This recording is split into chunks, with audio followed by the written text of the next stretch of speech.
Okay, so getting into the actual plot of Prices, you've got Blackjack and the Sentinels. Sorry, I'm liking that nickname a lot. I literally like the Sentinels. So the Sentinels make peace between the Collegiate and the Society. No Pony's really happy with the arrangement, but after what Blackjack just went through and had to go do at the end of the chapter, she's kind of not taking no for an answer here. Blackjack does a lot of soul searching and self-reflection about that inconsistent morality and about the kind of person that she is. And I'll kind of put a pin in that. I feel like in every chapter, like, all right, here's the chapter.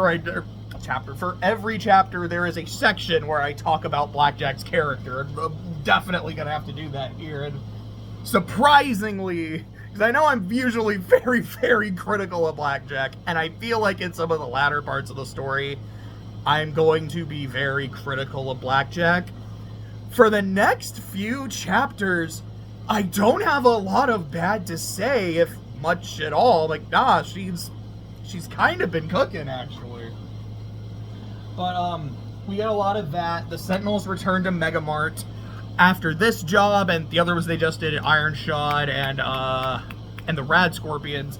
They're at about ish 5K, so they're about halfway to decrypting EC1101. Blackjack talks to Bottle Cap, excuse me, about the Finders and how the Finders essentially have three bases. There's Bottle Cap running, and it's Finder's three daughters. Or no, excuse me, not Finder's Keeper. I think Finder's Keepers is his name.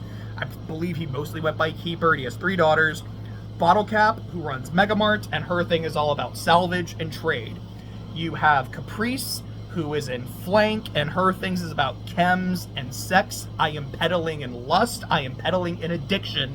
And then you have Usuri, who I remembered her name reading the chapter. I was like, oh wait, I finally remembered it. And then it's later showed in the chapter. I'm like, okay, so I would have gotten it in this chapter anyways. I did feel a little bit of a small victory that I remembered it before the story told me, though. And she is in Paradise, and her thing is peddling in slaves. And Mr. Keeper is not, his whole thing is like, look, I'm not going to be around forever. I want my organization to continue, so I am kind of leaving it between the three of you. Do whatever it takes to make money, and basically whichever one of you three is the most successful is going to win. You're not going to get a lot of oversight from me. And Bottle Cap talking about how I think the future of the Wasteland is in trade, it's in salvage, it's in working together. I really don't like the way my sisters do things. And Blackjack goes, okay, peddling addiction is kind of fucked, but I can almost kind of see it, but it's kind of fucked. But no, this slavery shit is fucking awful, because a lot of her soul searching earlier involves meeting some slavers and the business that ensues.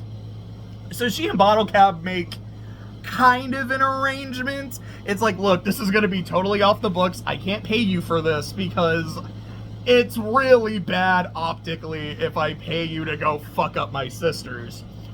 But if you so happen to be taking jobs in their neck of the woods, and if you so happen to cause some damage to my sister's operation, I'm not in control of security, you'll get paid for the jobs you do, like for the genuine work in the area. But I mean, who's really gonna stop you from, I don't know, killing a bunch of slavers or freeing a bunch of slaves? And Blackjack's like, yeah, no, who would even stop me? Come on.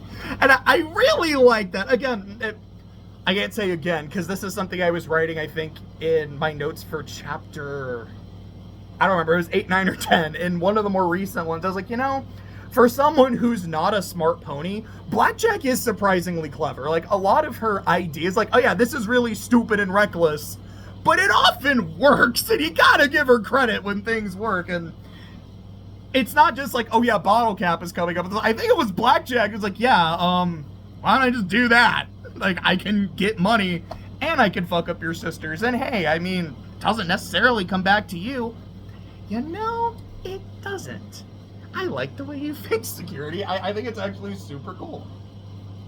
And not long after that, you've got Deuces showing up in Megamart trying to kill Blackjack and, take EC 1101 from the pit buck. Blackjack, who is very intoxicated at this time, is having none of it. And when I get to Blackjack's character, I'm gonna talk about Whiskey Jack for a bit. As much shit as I know I said it, as much shit as I have talked about Blackjack, as much shit as I will talk about Blackjack, drunk Blackjack might be the best character in Project Horizons. More than P21, more than Cogs, more than Whisper, more than Morning Glory. I'm like, dude, drunk Blackjack is always just 10 out of 10 goofy, funny shit. It's these kinds of moments that make me go, if Project Horizons wanted to be a sitcom, it would work because the cast is gold for it. Not Lock-and-A. Lock-and-A's not funny. Lock-and-A for me was always kind of a nothing burger. The rest of the main cast, though, like, Rampage is comedy gold. Like, we haven't even gotten to her yet. I'm so excited. I'm gonna have a lot to say about Rampage, but I fucking love Rampage. But anyways, Deuce shows up, he gets fended off, and he's like, okay, here's what I'm gonna do. I am putting a bounty on security. What is that? I think it's 50K dead.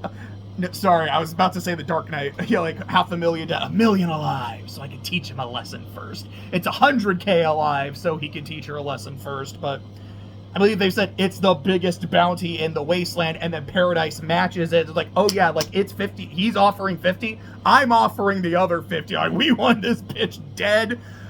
We want her taken care of. If she's alive, we'll make her regret that she is, kind of thing. And so that's basically how the chapter ends, with the bounty being put on BJ. Blackjack hasn't left Mega Mart yet. That happens in chapter 8. So, getting into her character, all Blackjack herself. I think so far, with maybe the exception of chapter 1, because of how genuinely likable I find her to be throughout most of chapter 1, and there are these little interesting bits about her. This, I think, is the best her character has been written in the story so far. It's a genuine... Something I talk about, I know I will be talking about in later chapters, is how whiny and angsty Blackjack can be. And I talked about it in some of the earlier chapters as well. Like, after Scoodle dies, the fact that she immediately is like, I don't know, I just want to kill myself after this. I'm like, I don't know, this feels, at least for me as a reader, way too soon for the main character to be going off this, like, this kind of deep end, you know? And it happens again in play. Where after Glory is seemingly killed, they lose Glory, she's like, oh no, I fucked up. P21, you gotta kill me. For me, it's way too far, way too quickly.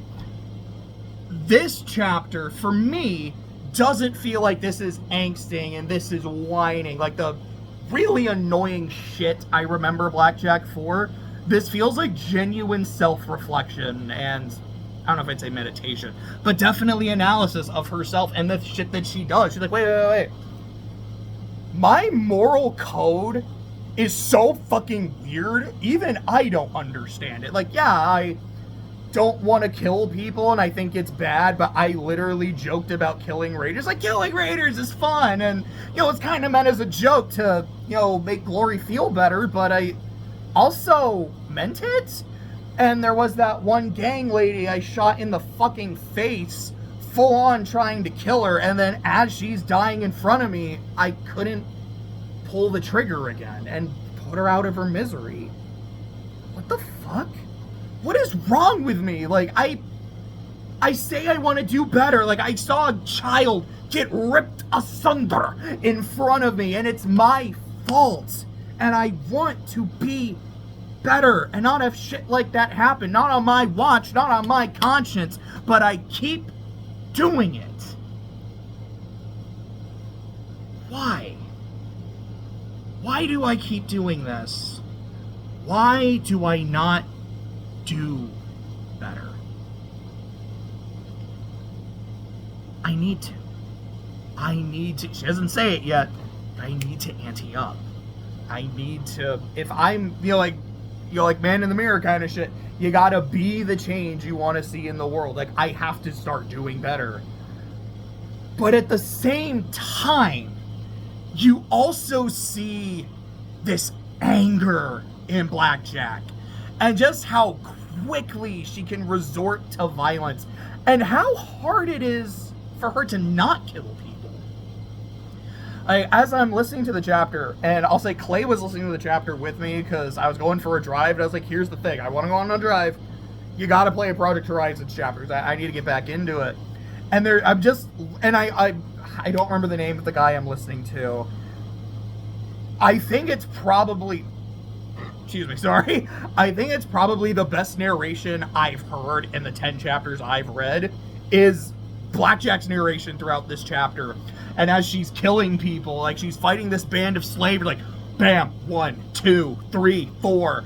And then when she gets to Rose, who's not named it in the chapter, but I know who she is.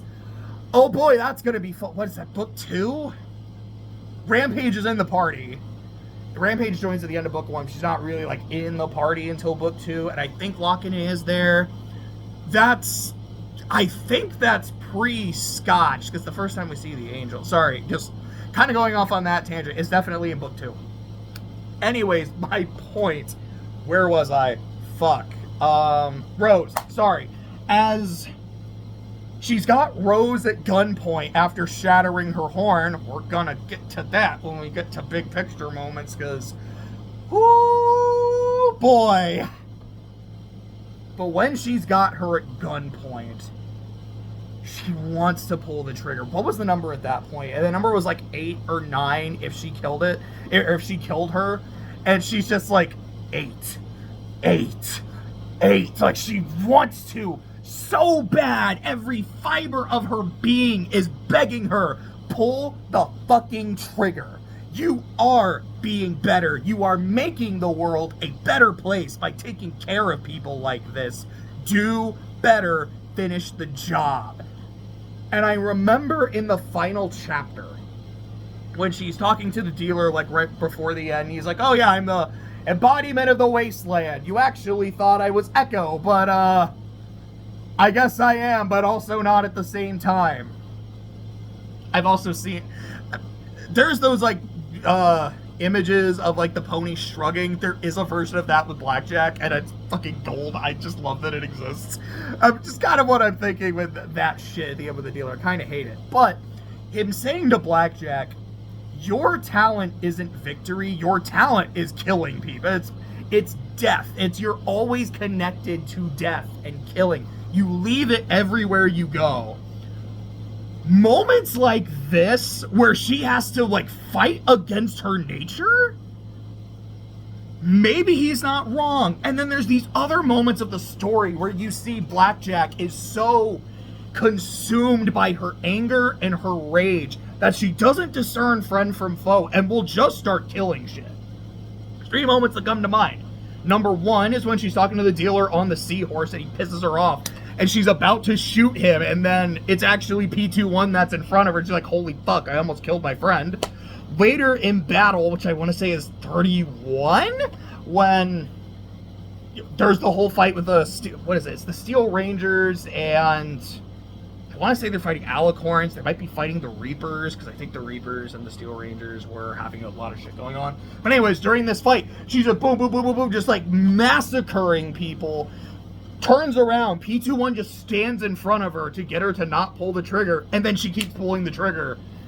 Her gun it was either her gun jammed or out of ammo. I think it was out of ammo, I don't remember. And I was like, holy shit, she almost killed her best friend. And she goes, oh, holy shit, I almost killed my best friend. I need to get out of this rage state.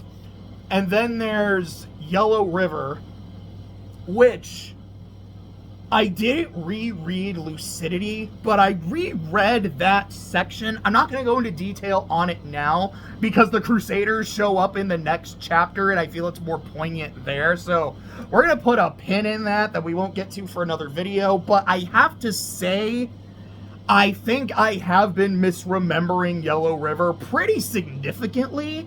It might be that what I'm misremembering is something that's cleared up in a later chapter when Blackjack sees Boing again, and I don't remember when that is, so I haven't been able to just check it as easily. So either it's still bad, but I've made it way worse than it actually is, or it's just as bad as I remember. but it's not made clear until a later chapter. But we'll deal with that when we get to that. But even still, it is another moment of Blackjack being so consumed by her rage. And given the lucidity lens that this is someone going through trauma and trying to cope with it and deal with it, that rage makes a lot of sense. Something I didn't really think about with P21, honestly, until reading chapter 10, when he's trying to blow up the mine owner with the bomb collars. Fun shit, by the way.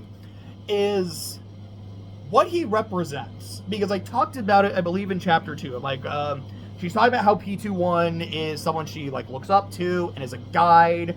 So maybe that's what he was. He said that I wanted to be a teacher. So maybe he was a teacher, a counselor, something like that that she looked up to.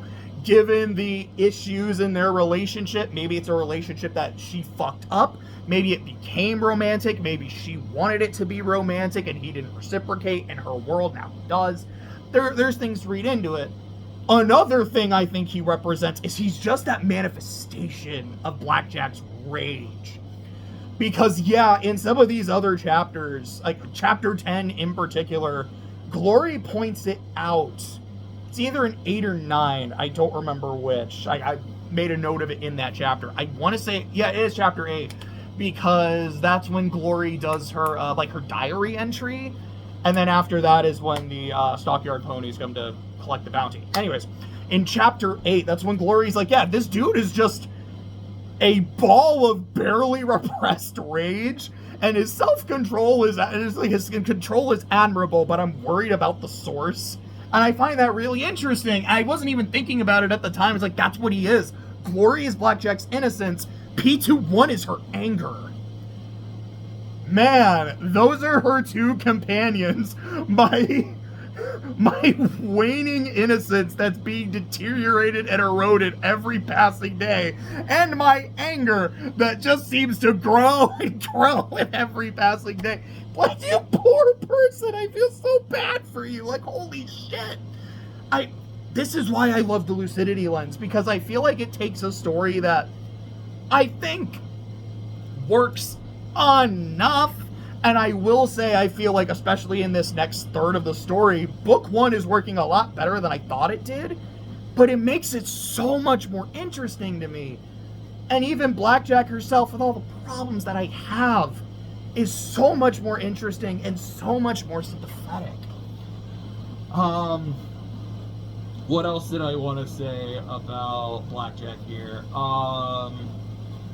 Talked about that. I talked about the lucidity. Oh, sorry. Because all the shit I was talking about P21 and his anger, that was not in my notes for this. That's chapter 10. I'm just kind of getting to it early. Some of the things I wanted to say about the lucidity lens. Number 1, it's very notable to me that Glory is the person that comes to comfort her when Blackjack is feeling at her lowest about her morality and all the people that she's killed.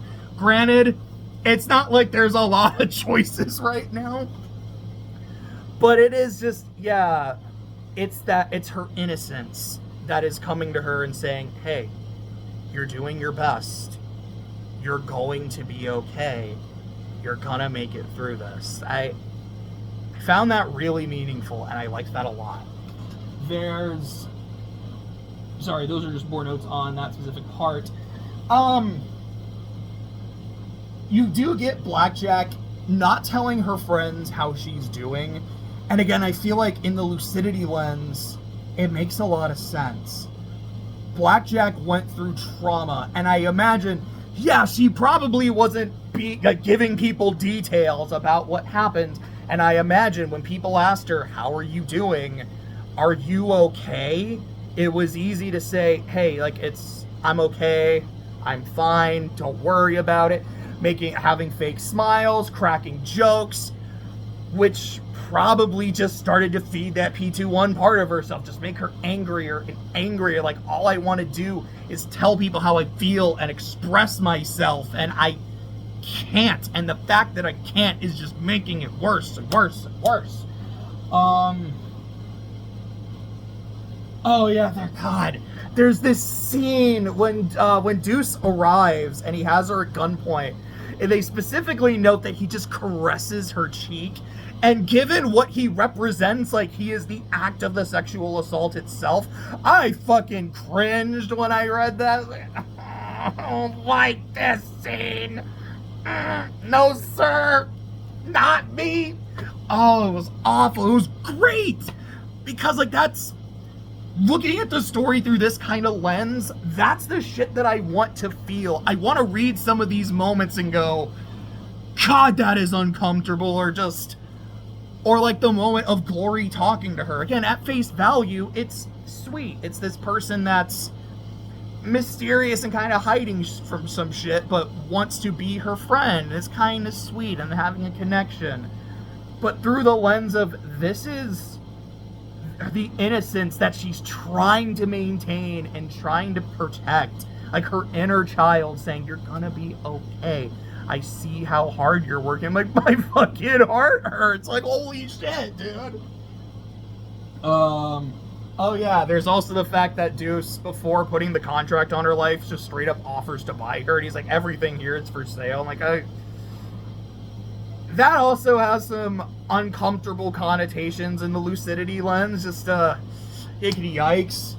And, Whiskey Queen Blackjack. This is when she first shows up. And she's just fun. She's just talking mad shit. There's a part where like she gets knocked into the air, and I think the dialogue is narration. She goes, "Wee, I'm flying! Oh no, gravity!" And it just hits the ground. It got a genuine laugh out of me. I was cracking up. There's also a moment where she says, she's like, and then I blew him a kiss. Sorry, he's doing the free run thing there. She's like, I blew him a kiss, and then he blew one back. Oh, wait, no, that's not a kiss. That's a cannon. And he fucking shoots her. Like, no, that's actually really funny. Like I've said, like, Blackjack is a really funny character. And, like, let me say this. It was while I was listening to part of Chapter 10, which also I was listening to part of it with Clay. I was like, all right, we got to do some shit in the car. We got to run some errands. I got to make sure I listen to Horizons. You're on Bluetooth. Play that shit. We sat down at Cane's because I really wanted Raising Cane's. I hadn't had it I don't think I've had it in 2024. It was all right. It wasn't the best. Wasn't the worst. Anyways, point. It was asking me, you say that you like Blackjack, or that you're very torn because there's parts that you really don't like and parts that you really do like. I've heard you over the years talk about the shit you don't like. What do you like about her character? I'm like, okay, so number one, I like the idea of Blackjack. I like I want to do better. I like the idea of someone in this fucked up setting trying to do a pacifist run. It takes her a while to get there. Excuse me. But genuinely trying to. I find that interesting.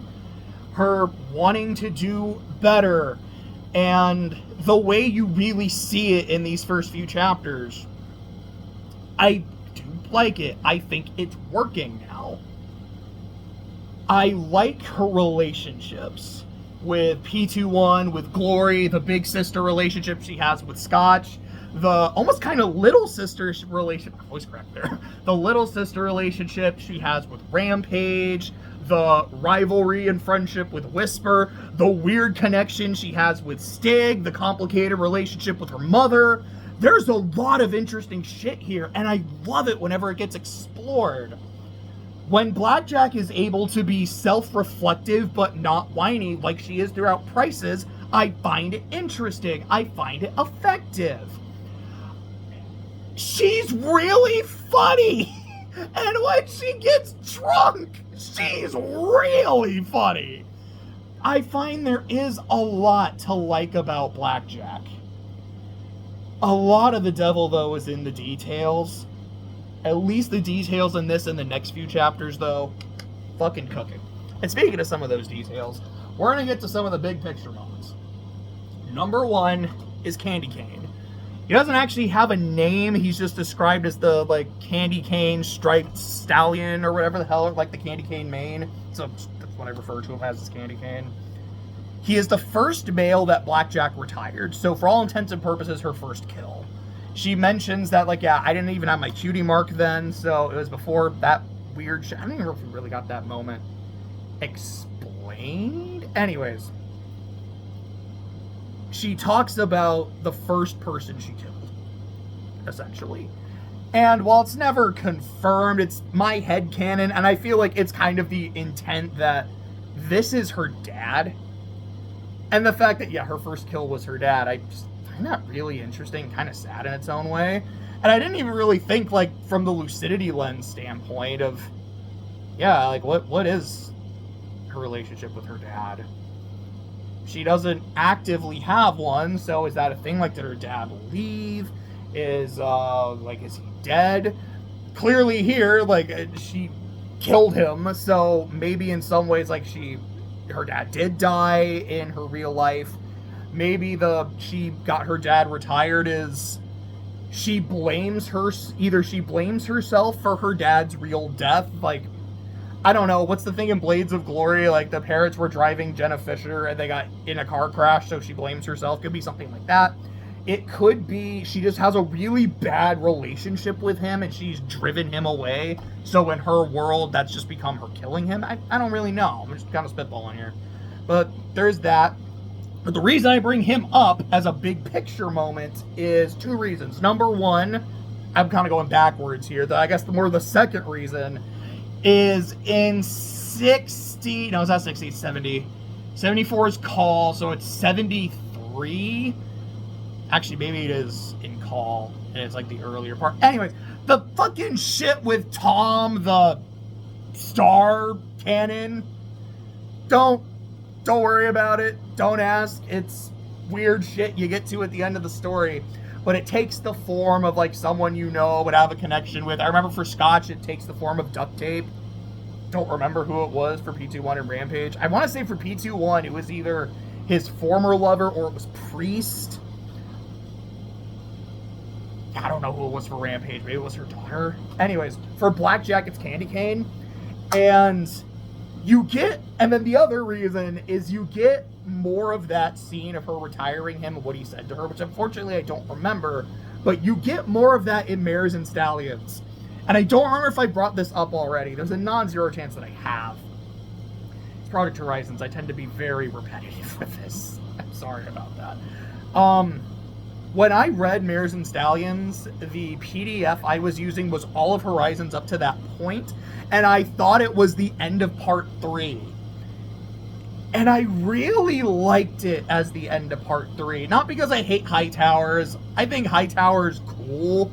It's fine. I didn't feel like aside from Whisper, because Whisper's great, I didn't feel like I really got a whole lot out of it. Blackjack has a shitty, stupid death.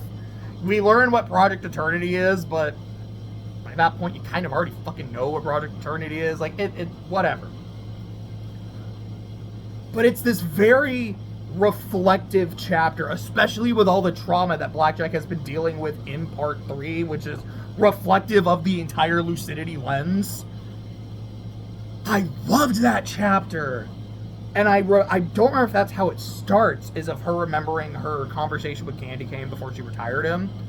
But that was an important part of it. I liked that. So I wanted to bring that up. Blackjack lying to her friends, saying, like, I'm doing fine. That becomes a part of her character later on that I was never really a fan of.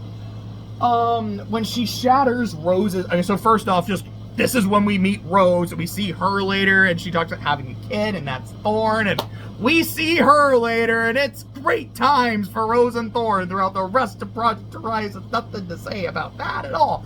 But Blackjack just shatters her horn during the fight, and she makes a comment about, like, man, I'd heard before that getting your horn shattered is like the equivalent of getting all 4 legs cut off. Like, oh, man. She learns that comparison the hard way. Oh. Was it I think it's in chapter 10. Blackjack makes some comment about, like, man, why are my legs always getting injured? I'm like, oh, you poor baby. You don't understand. that shit was rough. Yeah, Rosenthorn, the horn shattered. This is when Glory starts to kind of study the Raider virus. I think it's in chapter 8 or 9. I want to say it's 8 when she makes a bit more like headway on it. I'll talk about the Raider, but I feel like I already have at this point, but I'll say some shit about it probably in that chapter. We get the original story mentioned a couple times. The Stable Dweller is mentioned, Red Eye is mentioned, and of course, like every time we hear DJ Pone 3. Macintosh's Marauders are mentioned. I think this is the first time. Of course, we've heard of Big Mac before. In Haas's logs, we also, not by name, but he mentions Psalm. But I believe this is the first time we hear the name Big Macintosh's Marauders, and also it's of this, it was like a white earth pony with red stripes. I'm like, oh yeah, that's Twist. Like, I actually know who that is, so that's kind of neat, I guess. Brimstone's Fall is mentioned, which is like, alright, we're getting to that soon with Lancer and Gorgon, who I don't believe were mentioned in the chapter, but I know it's them two coming up. That's chapter 9, by the way. There's this one line when Blackjack is playing poker, I think it was poker, it was something, where she's like, yeah, you know, like what was the line? I wrote it down. It's like, I won big, I lost big, but I won more than I lost. You know, that kind of describes all of Project Horizons as a whole. There's big dubs, big L's, but in the end, like, I won more than I lost, so I guess it was a profit, a net positive. There's also this mention of the Reapers and their 4 horses of the apocalypse, and I'm like, who are they? They mentioned Deuce is one. I'm like, okay, is Big Daddy considered one of them? Or is he, like, it's Big Daddy and then his 4 horsemen? I would assume Brutus is probably one of them, because Brutus is one of his, like, he's turning into Taz there for a second. Brutus is Big Daddy's number 2, so he's gotta be on there. I'm like, okay, so is Gorgon one? Is Rampage one? Is Whisper one? I don't think Brass. Like, I genuinely don't remember, but okay, I guess that's a thing that I'll get some confirmation on later, I suppose. So after that, the catchphrase count, we've got, oh shit, I think I fucked that up a little bit. Because I have them on here, it's like, not an execution, security saves are still at 1 each. Still no for anti-up, but we'll get that in chapter 10, and we're gonna get it in spades. Not a smart pony was said 3 times, but I'm like, huh. Do I mean it was only 3 times in the chapter, or is that the first time it's been used? My bad. Let me confirm real quick by going to a previous chapter. Was it said yet? No, I don't know, because I think here I just said... Okay, sorry. It was 3 times in chapter 6, so I don't think it was said anymore in this chapter. I know some of the like the next 3, she uses it a lot. So I think we're at 3 for Smart Pony, 1 for Executioner, 1 for Saves Ponies, and 0 for Annie Up. I did decide at this point, I was like, I think I need to add Red is Dead because she's been using it a lot, but this is also kind of when it gets retired.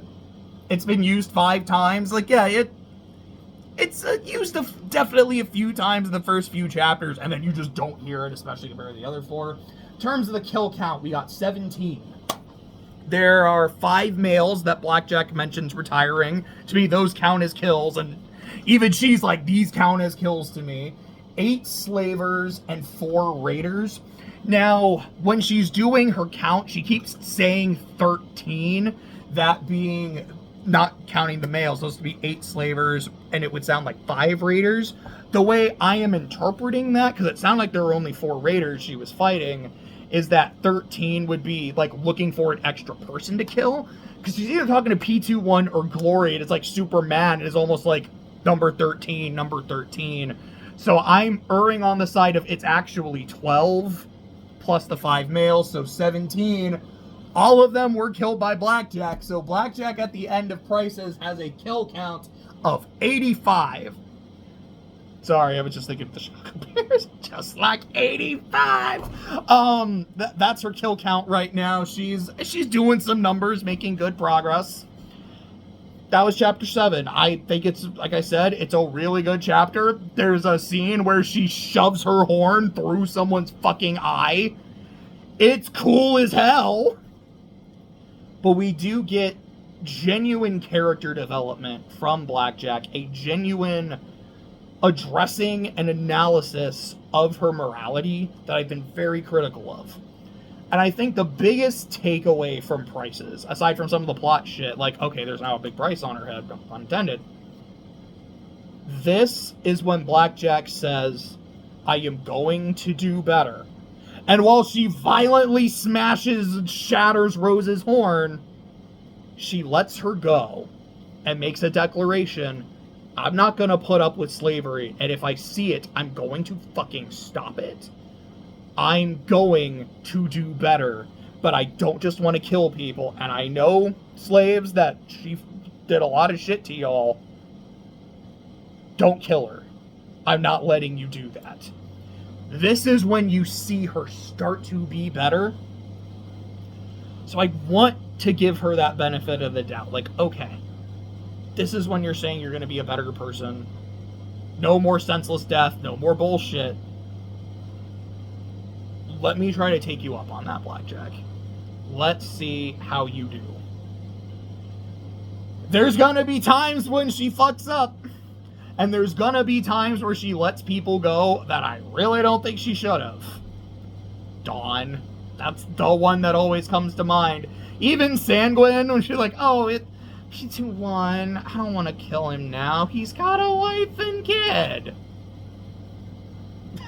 That's... Anyways, I'm going to end this one here. I'll see you in the next one.